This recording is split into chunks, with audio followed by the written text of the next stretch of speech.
They thought they could control me by turning off my lights. What they didn't realize is that I was about to light up everything. My name's Ryan Cooper, 39 years old, electrical engineer, husband and homeowner in Silver Oak Estates. I moved there for peace and quiet. But what I got was an HOA that thought they owned the sun. The beginning. It all started when I refused to pay a fine. They said my fence color was too bright. It wasn't neon. It was cedar brown. But apparently, the HOA wanted every house to look like a hospital, gray and lifeless. So I ignored the fine.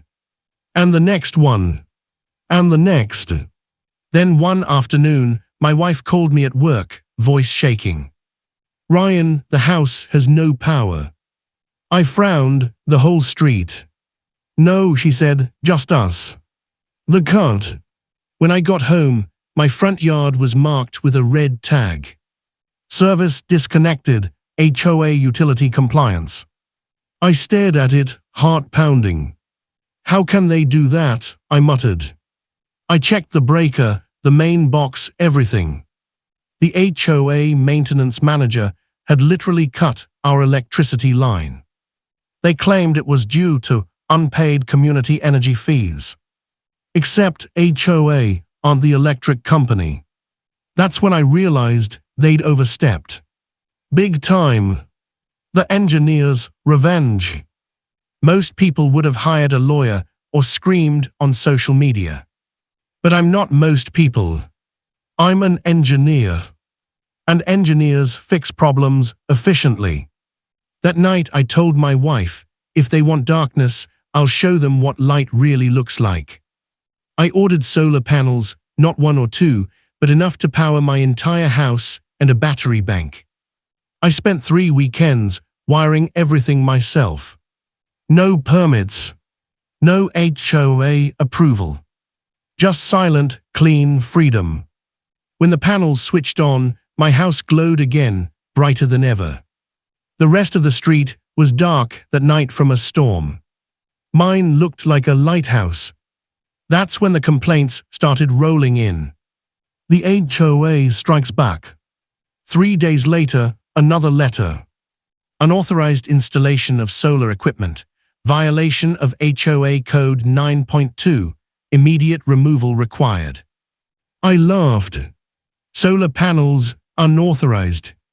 They actually sent a compliance officer, Jim Larkin, to my door. He pointed to my roof. "Those panels break aesthetic uniformity." I crossed my arms. "You mean they break your monopoly on control?" Jim sneered. "If you don't take them down, we'll fine you $100 per day." "Fine away," I said. "They're staying." The investigation. That night I started digging. And I found something. A buried clause in our HOA contract. HOA reserves partial ownership of all community utility systems, including power management. They weren't just enforcing rules. They were running a private kickback deal with a local energy contractor. Every community power fee went straight into their pockets. I gathered proof, invoices, contracts, and photos. Then I called a friend, Lisa Nguyen, an investigative journalist. When I told her what I'd found, she said, "Ryan, that's not just unethical, that's criminal." The exposure. The next week, Lisa's report aired on Channel 7. Homeowners Association accused of illegal utility control. My house glowing under the sunset was the cover shot. They showed the documents, the kickback records, everything. Within 48 hours, Silver Oak HOA's office was flooded with calls.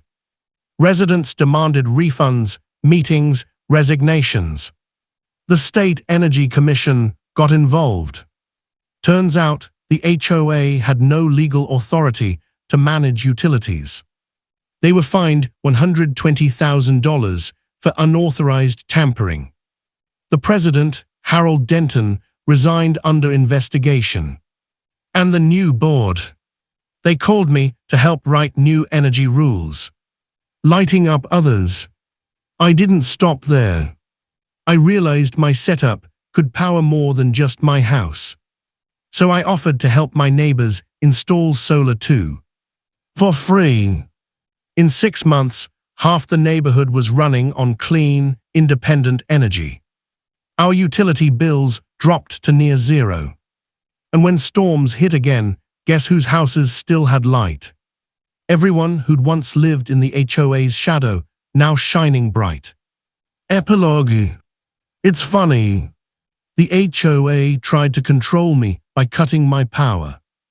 But all they did was give me the push I needed to build something better. Now when I drive home at night, I see rooftops glowing, batteries humming, families smiling. And right in the center of it all, my house. The first one that lit up the neighborhood. They shut off my power. So I gave everyone else the light.